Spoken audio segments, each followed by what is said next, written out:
Marcus crawled through the maintenance shaft as explosions continued to rock the Zephyrian ship around him. The narrow passage was filled with smoke and the acrid smell of burning electronics, but he pressed forward toward the shuttle bay that Kathara had promised would be his way to freedom.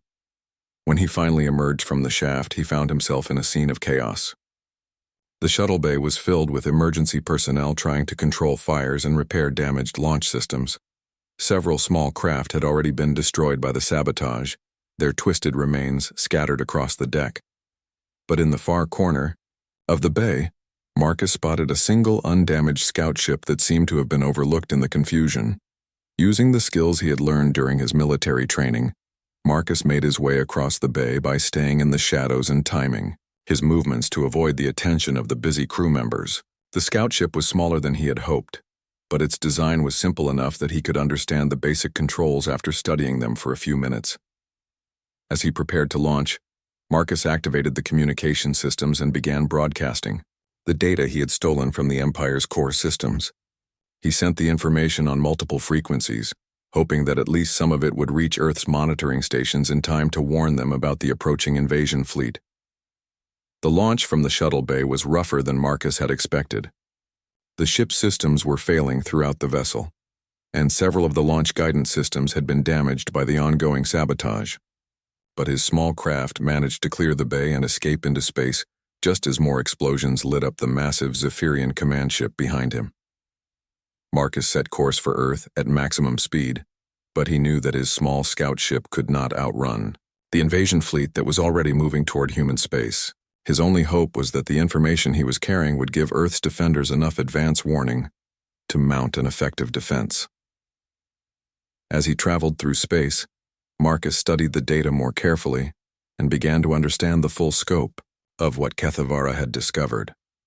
The Empire's control over their modified females and their fleet coordination really did depend on a central broadcasting station hidden in Earth's asteroid belt. The station had been secretly constructed over several years, disguised as a mining operation that no one had thought to investigate closely. More importantly, the data showed that the Empire's entire military strategy was based on the assumption that their enemies would be as predictable and organized as their own forces. Their battle plans were rigid and inflexible, designed to overwhelm opponents through superior numbers and technology, rather than tactical innovation. Marcus realized that humanity's greatest advantage would be their unpredictability. Human military forces had always excelled at improvisation and creative problem-solving, traits that the Empire's standardized approach could not easily counter. When Marcus finally reached Earth's outer monitoring stations, he found that his preliminary data transmissions had already been received and analyzed. The entire human defense fleet was mobilizing, and ground-based installations were being prepared for the possibility of invasion. Admiral Zhang, the commander of Earth's space forces, met with Marcus personally as soon as his scout ship docked with the main orbital station. "The information you've provided changes everything," she told him as they reviewed the tactical data together. "We now know their formation patterns, their communication frequencies, and most importantly, the location of their control station." "There's something else," Marcus said, thinking about everything Kathara had taught him during their brief time together. "The Empire expects us to fight like them, with rigid formations and predictable strategies. But that's not how humans fight when we're desperate. We adapt, we improvise, we take risks that their computer models can't calculate." Admiral Zhang nodded thoughtfully. "You're suggesting we abandon conventional fleet tactics entirely."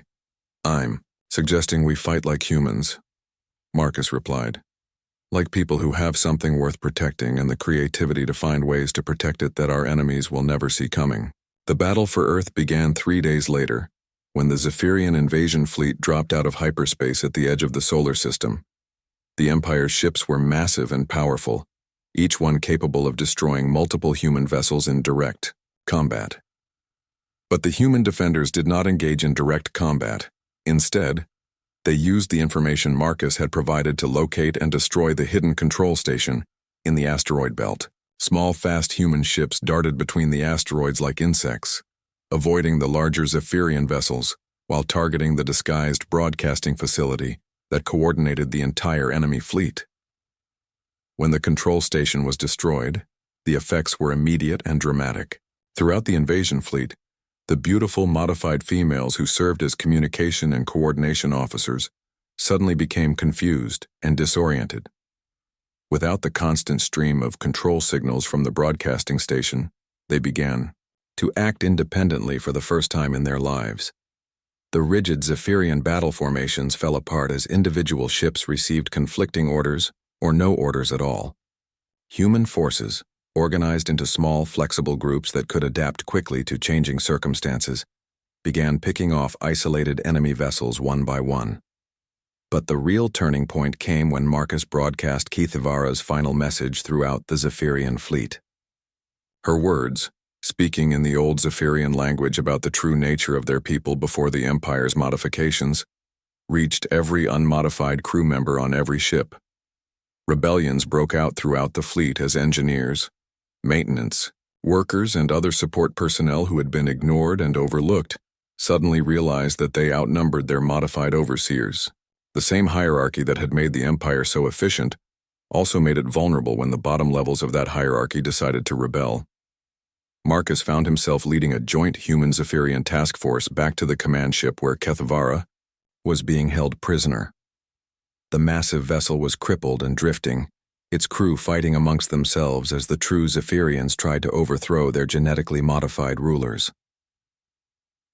When Marcus finally found Kathara in the ship's detention center, she was weak and injured but alive.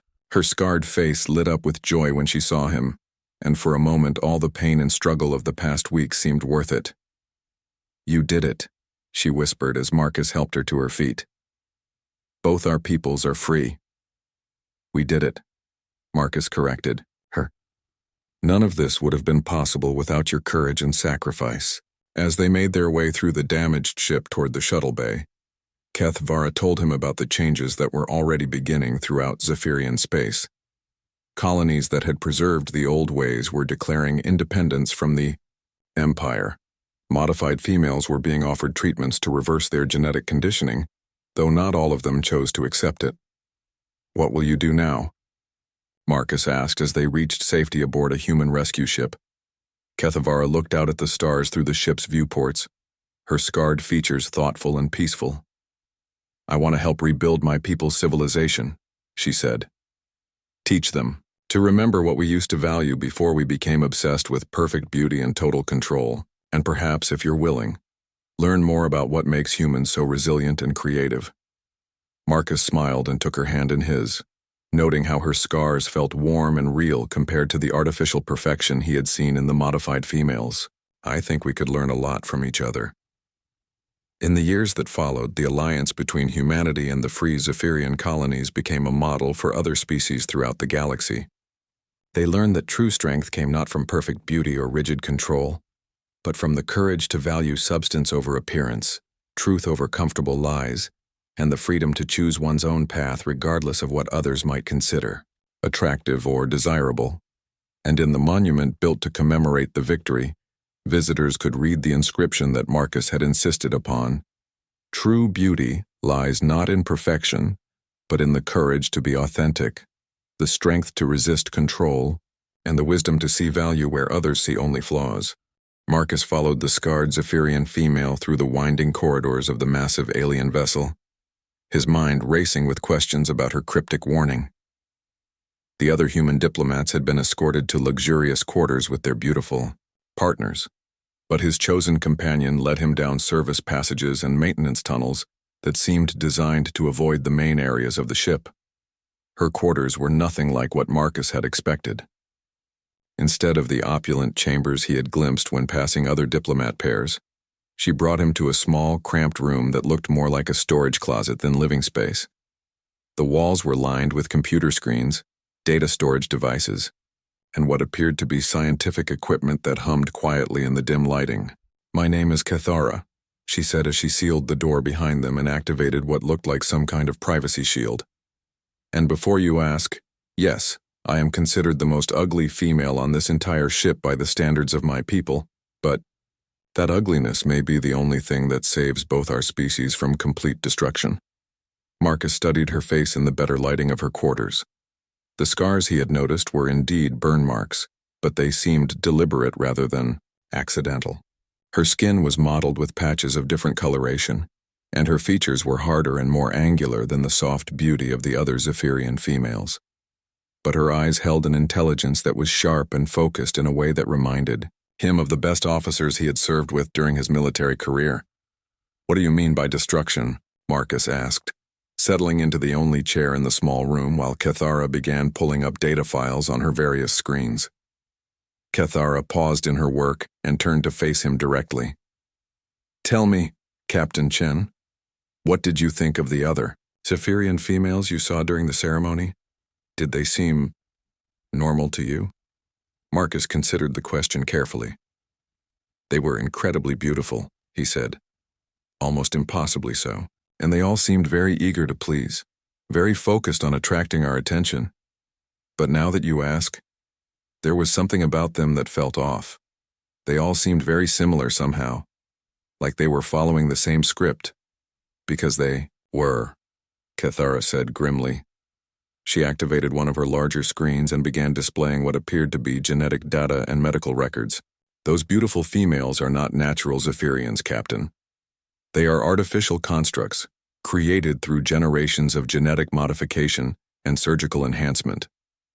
They have been bred and trained from birth for one purpose only, to be irresistibly attractive to males of various species."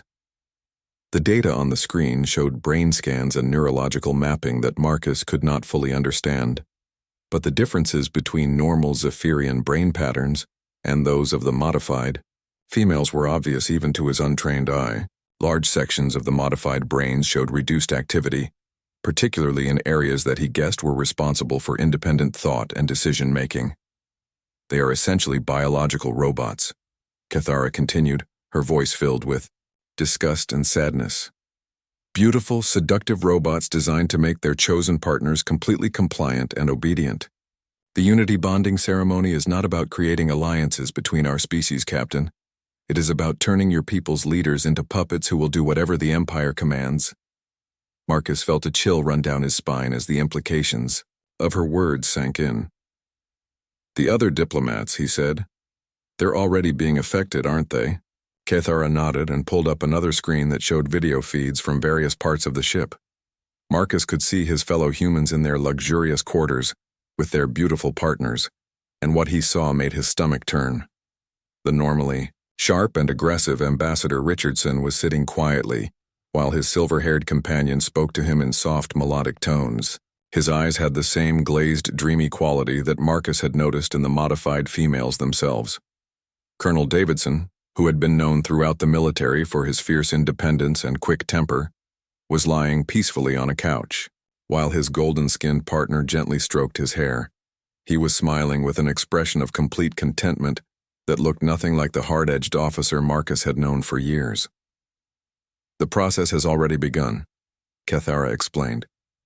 "The modified females secrete pheromones that affect the brain chemistry of their chosen partners. Within hours, your fellow diplomats will become completely docile and suggestible.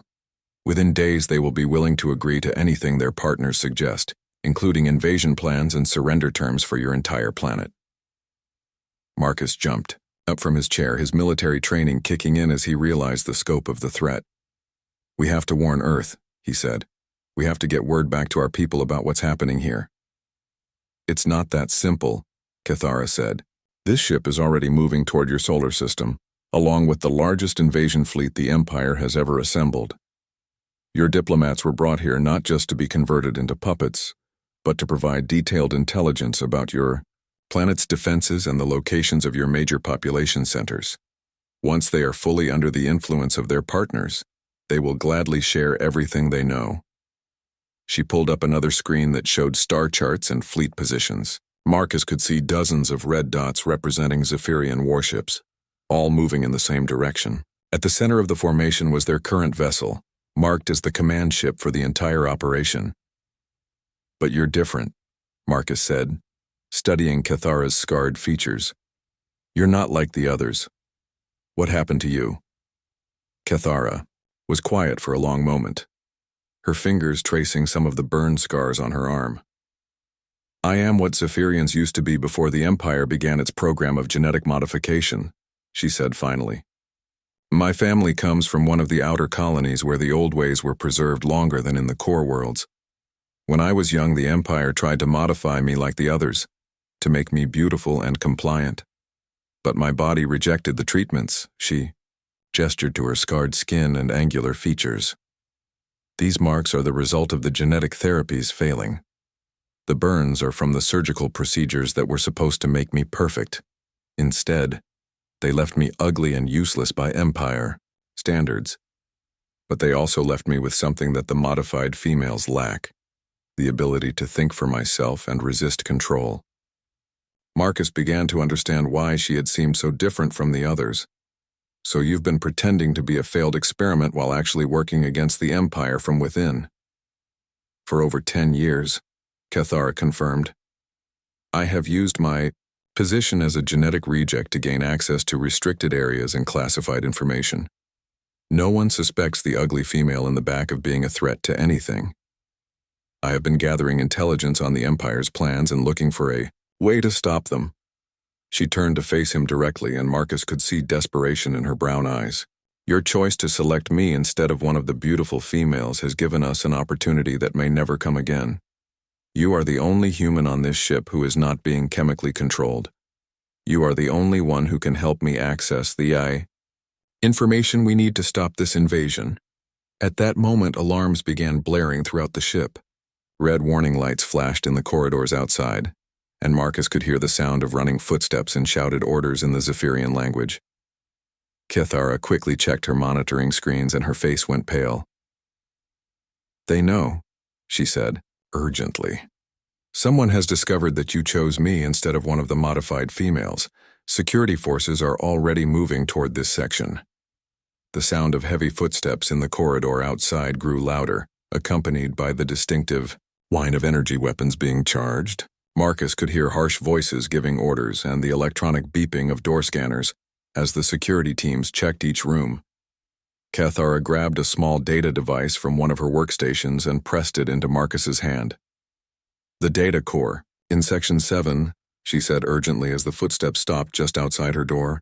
It contains everything. The invasion plans, the locations of the fleet, the genetic modification programs, all of it. Without that information, billions of people on both our worlds will die. The door suddenly burst open and armed Zephyrian guards poured into the small room. They were not the beautiful, graceful beings from the ceremony, but rather heavily armored soldiers with weapons that crackled with deadly energy. Their leader, a tall figure with scars that looked like battle wounds rather than surgical failures, pointed directly at Marcus and Kathara. By order of the Imperial Council, he declared in heavily accented but understandable English, you are both under arrest for conspiracy against the Empire and interference with official diplomatic proceedings. As the guards moved forward to capture them, Kathara managed to whisper one last message to Marcus. You're the only one who can reach it now. Without it, billions will die. Marcus found himself locked in a detention cell that was clearly designed for beings much larger than humans. The walls stretched up nearly 15 feet above his head, and the force field that served as a door hummed with deadly energy. He had been separated from Kathara during their capture, and he had no idea where the Zephyrian guards had taken her, or if she was even still alive. The small data device she had given him was hidden inside his boot, pressed against his ankle where the guards had not thought to search during their hurried arrest. Marcus could feel its slight weight and warmth, a constant reminder of the critical information it contained and the impossible task that lay ahead of him. Hours passed in the dim lighting of the detention block before Marcus heard familiar voices in the corridor outside. His heart sank as he recognized Ambassador Richardson and Colonel Davidson approaching his cell, but when he saw them clearly, his worst fears were confirmed. Both men moved with the same dreamy, relaxed manner that Marcus had observed on the security monitors in Kathara's quarters. Richardson's normally sharp suit was wrinkled and his hair uncombed, while Davidson walked without his usual military bearing. Most disturbing of all, their eyes held that same glazed, unfocused quality that marked them as being under the influence of their beautiful partners. Marcus, Richardson said in a voice that was softer and more melodic than his usual tone. We're here to talk some sense into you. Your behavior at the ceremony was very concerning to our new friends. Davidson nodded in agreement, his face wearing an expression of peaceful contentment that looked completely wrong on the battle-hardened soldier. The Zephyrians are wonderful people, Marcus. They only want what's best for humanity. We should trust them and do what they ask. They're controlling you, Marcus said, gripping the energy bars of his cell. Both of you. Those women you chose aren't real Zephyrians. They're genetically modified to make you compliant. Richardson laughed gently, the sound nothing like his usual harsh chuckle. That's ridiculous, Marcus. Lyrelai is the most beautiful, intelligent woman I've ever met. She's shown me things about the universe that I never imagined. All she wants is for our peoples to live in harmony. And Serafina has taught me about true peace, Davidson added, his voice dreamy and distant. War and conflict are just primitive human instincts that we need to overcome. The Empire can help us evolve beyond such savage behavior. Marcus realized, with growing horror, that his colleagues were already lost. The chemical control was complete, and they genuinely believed that their alien partners had their best interests at heart. Whatever the modified females were telling them, they accepted without question or doubt. We're here to make you an offer, Richardson continued. The Council is willing to overlook your choice of partner if you agree to cooperate with the diplomatic mission. They have a beautiful female selected just for you, one who can help you understand the benefits of joining the Empire. Marcus shook his head firmly. I won't abandon Kathara, and I won't let you hand over Earth to these invaders. Davidson's peaceful expression flickered for just a moment, and Marcus caught a glimpse of his old friend underneath the chemical fog. But the moment passed quickly, replaced by that same serene smile. Earth will be so much better under Imperial guidance, Davidson said. No more wars, no more poverty, no more suffering. Everyone will be happy and peaceful, just like we are, now. After the two converted diplomats left, Marcus began planning his escape. His military training had taught him to always assess his environment for potential advantages, and he had been studying the detention block carefully since his arrival. The Zephyrian guards followed predictable patrol patterns, and their technology, while advanced, seemed designed for containing their own people rather than humans with different physical capabilities. The force field that kept him imprisoned operated on a frequency that created a slight vibration in the metal frame around it. Marcus had noticed that when the guards passed by, their equipment caused brief fluctuations in that vibration. If he could time his movements correctly, there might be a window of opportunity during the next patrol change. Hours later, his patience was rewarded when he heard a commotion from deeper within the detention block. Alarms began sounding, and he could hear guards running toward some kind of emergency.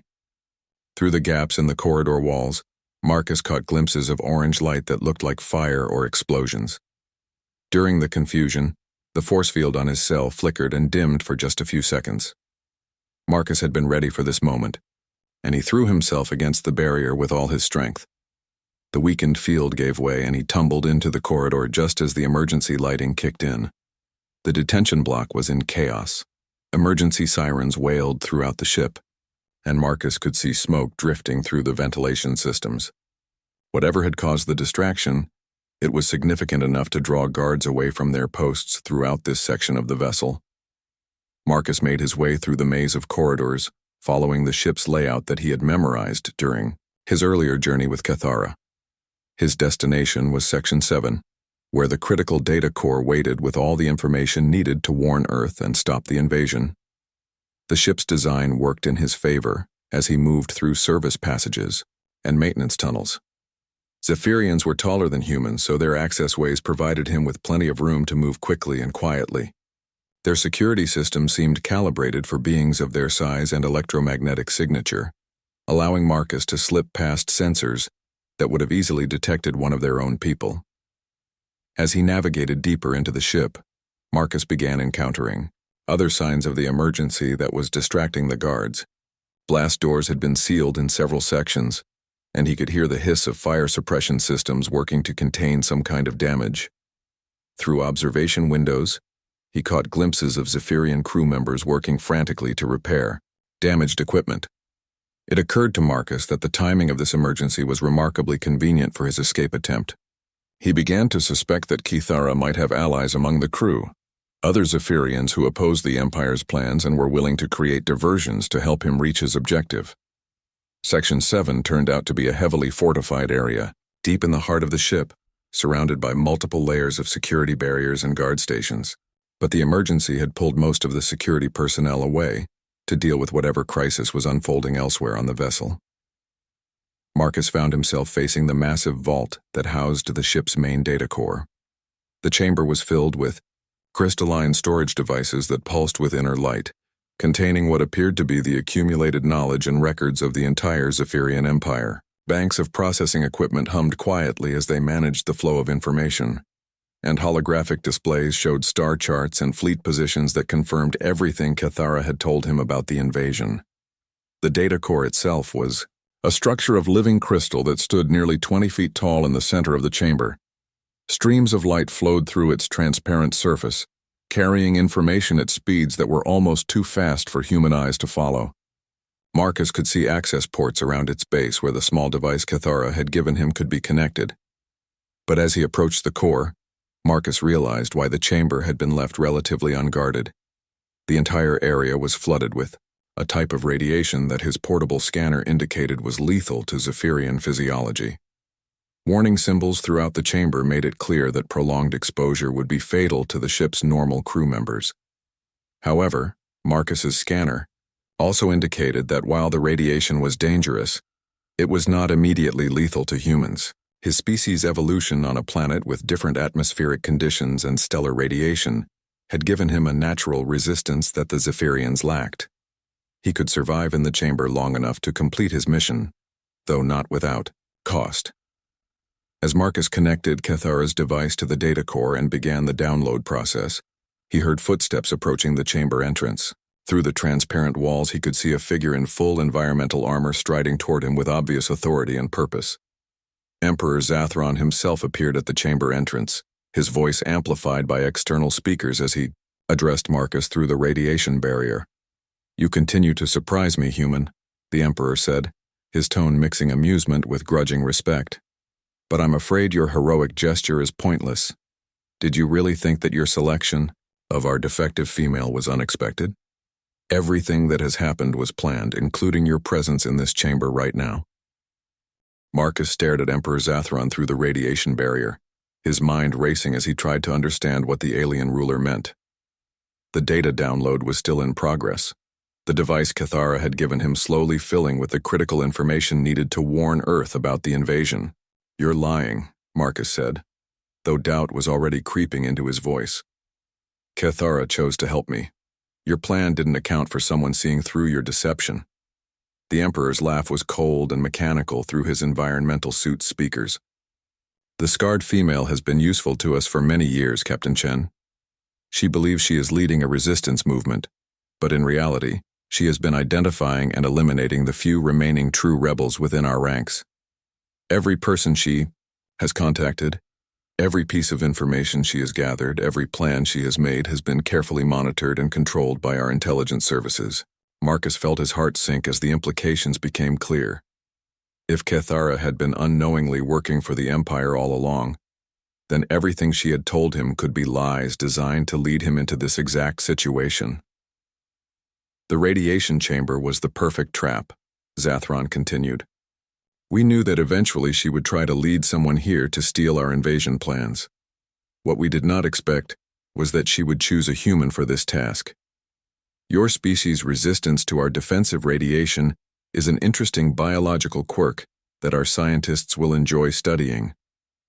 But even as the Emperor spoke, Marcus noticed something that gave him hope. The data device was still downloading information, and what he could see on the nearby displays confirmed everything Kathara had told him about the Empire's true nature. The invasion fleet positions, the genetic modification programs, the plans to enslave humanity through chemical control, it was all exactly as she had described. If Kathara was really working for the Empire, why would she give him accurate information about their most sensitive operations? At that moment, Marcus heard a new voice behind the Emperor, speaking in the Zephyrian language with urgent intensity. Through the transparent barrier, he could see Kathara herself being dragged forward by two guards. Her scarred face was bloodied and bruised, but her eyes were alert and focused on Marcus with desperate determination. The explosions throughout. "The ship," she called out in English, her voice strained but clear. "That was my real allies, Marcus. The ones this fool doesn't know about. The true resistance fighters who have been hiding in the lower levels of the ship for years." Emperor Zathron turned sharply toward her, his body language suggesting surprise and anger. "Impossible. We eliminated all the resistance cells years ago. You led us to every one of them." Kathara smiled through her injuries, and Marcus could see fierce pride in her damaged features. "You eliminated the false cells I created to protect the real ones. Did you really think I was stupid enough to trust anyone in the upper levels of this ship? The true resistance has been working in the engineering sections and waste processing areas, places too far beneath your notice to monitor properly." As if to confirm her words, another series of explosions rocked the ship, causing the lights in the radiation chamber to flicker and the crystal data core to pulse with irregular patterns. Marcus could feel the vibrations through the deck plates beneath his feet, and he realized that whatever Kathara's allies were doing, it was causing significant damage to the vessel's systems. "The cooling systems for this radiation chamber," Kathara continued, her voice growing stronger as she spoke. "They've been sabotaged. In about 10 minutes, the radiation levels will spike beyond what even human physiology can survive. But that should be enough time to complete the data transfer and for Marcus to escape through the maintenance shaft that leads to the shuttle bay." Marcus looked around the chamber and spotted the shaft she was referring to, a narrow opening near the ceiling that would be too small for Zephyrian bodies but perfect for someone of human size. He could also see that the radiation monitors were already showing increasing levels as the cooling systems failed. Emperor Zathron was clearly losing control of the situation. "Kill the female," he ordered his guards, "and seal the chamber. Let the human die with his stolen data." But before the guards could carry out the order, more explosions shook the ship. This time the blasts were close enough to damage the chamber's entrance, causing debris to fall and block the doorway where the Emperor stood. Emergency lighting activated throughout the area, bathing everything in red warning illumination. "The invasion fleet!" Kathara shouted to Marcus over the sound of alarms and crashing debris. "The data will show you their formation and communication frequencies. But there's something else, something I discovered only recently, that could change everything." She struggled against her guards, managing to pull a second data device from her robes before they could stop her. With desperate strength, she threw it toward the radiation barrier. The device passed through the energy field and skittered across the chamber floor toward Marcus. "The Empire's entire control system depends on a central broadcasting station," she called out as the guards finally managed to restrain her. "It's hidden in the asteroid belt of your solar system, sending out the signals that coordinate their modified females and control their fleet movements. If you can find it and destroy it, the entire invasion force will be paralyzed." Marcus grabbed the second device and connected it to the data core alongside the first one. The download speed doubled, but he could see that the radiation levels were climbing rapidly toward dangerous territory. His skin was already beginning to feel warm and tingly from exposure. "Why?" he shouted back to Kathara. "Why did you really choose to help humanity? What's in it for your people?" Kathara's scarred face softened for a moment, and Marcus could see something in her eyes that looked almost like tears. "Because you chose me," she said simply. "In all my years of ugliness and rejection, in all the times I was overlooked or mocked or ignored, you were the first person to see something in me worth choosing. Human or Zephyrian, that kind of recognition is precious beyond measure." The radiation was becoming unbearable now, and Marcus could feel his skin burning despite his natural resistance. The data transfer was nearly complete, but he would have to leave soon or risk dying in the chamber. "My real name is not Kathara," she called out as Marcus prepared to climb toward the maintenance shaft. "It's Kathara. It means the one who remembers in the old language. I have spent my whole life remembering what my people used to be before the Empire made us slaves to beauty and compliance. Your species still has what we lost: the ability to value truth over appearance, Substance over surface attraction. Marcus looked back at her one final time as he reached the maintenance shaft. Will I see you again? Kathara smiled, and despite her scars and injuries, Marcus thought she looked more beautiful in that moment than any of the genetically modified females from the ceremony. If we both survive what's coming, she said, then yes. But first you have to save both our worlds. As Marcus climbed into the maintenance shaft with the completed data downloads, he could hear more explosions throughout the ship and the sound of energy weapons firing in the corridors. Kathara's allies were clearly making their move, using the chaos to strike at critical systems throughout the vessel. Behind him, he heard Emperor Zathron's voice raised in fury as he realized how completely his plans had been disrupted. The last thing Marcus saw before entering the shaft was Kathara being dragged away by guards, her scarred face set with determination as she faced whatever punishment awaited her. The maintenance shaft was barely wide enough for Marcus to crawl through, but it led directly toward the shuttle bay as Kathara had promised. As he made his way through the narrow passage, he could feel the data devices in his pockets, warm with the information that could save billions of lives on both Earth and the true Zephyrian colonies. But he knew that getting the information was only the first step. Now he had to find a way off this ship and back to Earth before the invasion fleet arrived. And somewhere in the darkness behind him, Kathara was facing the consequences of her choice to help him, paying the price for her courage with whatever remained of her scarred and beautiful life. Part 5. Her guards aimed at me. Then the alien princess saw her daughters behind me and froze. Marcus's ship broke free from Corvash Prime's docking bay, just as Prince Korvax's warships opened fire. Energy beams lit up the space around them like deadly fireworks. But the human pilot was already diving toward the asteroid field that surrounded the station. His modified cargo hauler might not look like much, but it had been built for exactly this kind of situation. Princess Lyrelei held her daughters tightly as the ship twisted and rolled through space, dodging plasma bursts that could have vaporized them in an instant. Her guards were strapped into acceleration couches, their faces green with motion sickness. But Marcus flew as if he had been born among the stars. "Where are we going?" Commander Thale managed to ask between stomach-churning maneuvers. "Sanctuary Station," Marcus replied, throwing the ship into a spiral that took them between two massive asteroids. "It is a human colony on the edge of civilized space.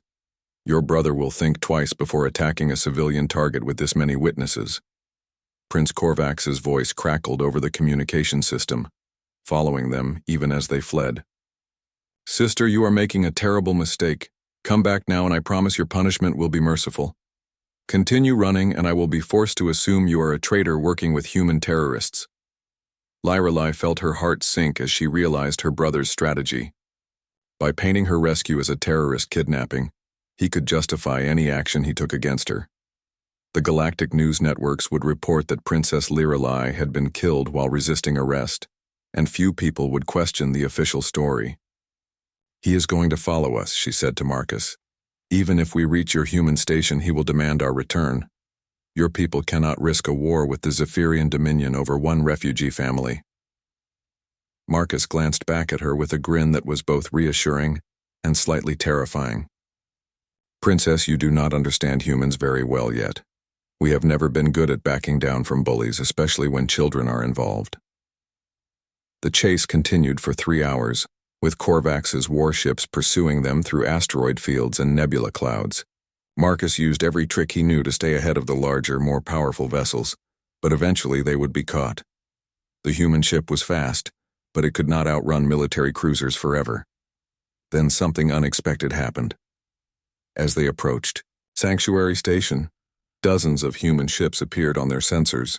Cargo haulers, mining vessels, passenger transports, and even a few military escorts had formed a defensive line between Marcus's ship and their pursuers. "All vessels, this is Sanctuary Station Control," a voice announced over the open channel. "You are approaching a civilian colony under human protection. State your business or withdraw to a safe distance." Prince Korvax's response was immediate and arrogant. "This is Prince Korvax of the Zephyrian Dominion. I am pursuing criminals who have kidnapped members of my family. Stand aside or face the consequences." There was a long pause before Station Control replied. Prince Korvax, we have received a direct communication from Princess Lyrelay, stating that she and her children are seeking asylum from political persecution. Under human colonial law, we are required to provide sanctuary to any refugee family with children, regardless of their species or political status. Lyrelay stared at Marcus in amazement. You contacted them ahead of time? I sent a message when we first left Corvash Prime, he admitted. Humans do not like surprises when it comes to protecting families. What happened next would be talked about in diplomatic circles for years to come. Prince Korvax, confident in his superior firepower, ordered his ships to attack the human defensive line. It was a catastrophic miscalculation. The human vessels might have been converted civilian ships, but they fought with a coordination and ferocity that surprised everyone. Cargo haulers rammed Zephyrian cruisers while mining ships used industrial cutting beams as weapons. Most importantly, they fought as if the life of every child on Sanctuary Station depended on their success. Why are they doing this? Commander Thale asked in wonder as he watched farmers and traders throw themselves at military warships. They do not even know your daughters. What do they gain from this battle? Marcus was busy coordinating with the other human pilots, but he heard the question. They gain the knowledge that when their own children are threatened, others will stand up to protect them. Humans understand that protecting one family means protecting all families. The battle lasted only 20 minutes before Prince Korvax realized he was fighting an entire community rather than a handful of ships. When 3 more human colonies sent reinforcements, including actual military vessels, he finally understood that he had made a serious error in judgment. This is not over, sister. His voice came over the communication system one last time. The Zephyrian Dominion will not forget this insult. Neither will the humans, Marcus replied before switching off the channel. As they docked at Sanctuary Station, Princess Lyrelay found herself overwhelmed by what she had witnessed.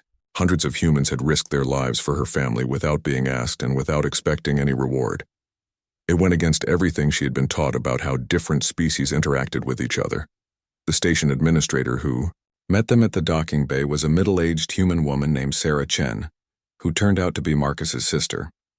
She knelt down to speak with Zira and Naya at their eye level, offering them cookies and asking if they needed anything to feel more comfortable. Your Highness, Sarah said to Lyrelay, you and your family are welcome to stay here as long as you need. We have contacted other Zephyrian nobles who oppose your brother's policies. Several of them are willing to provide evidence of his crimes to the Galactic Council. Over the following weeks, the truth about Prince Korvax's conspiracy began to emerge. Ambassador Korath had not been the only one investigating the children's disappearance. A network of loyal nobles had been gathering evidence of Korvax's treasonous activities, waiting for the right moment to act. With Lyrelay and her daughters alive to testify, and with recorded communications proving Korvax's involvement in their kidnapping, the case against him became overwhelming. The Galactic Council stripped him of his titles and sentenced him to exile on a prison world. Princess Lyrelay was restored to her position as heir to the throne, but the experience had changed her in fundamental ways.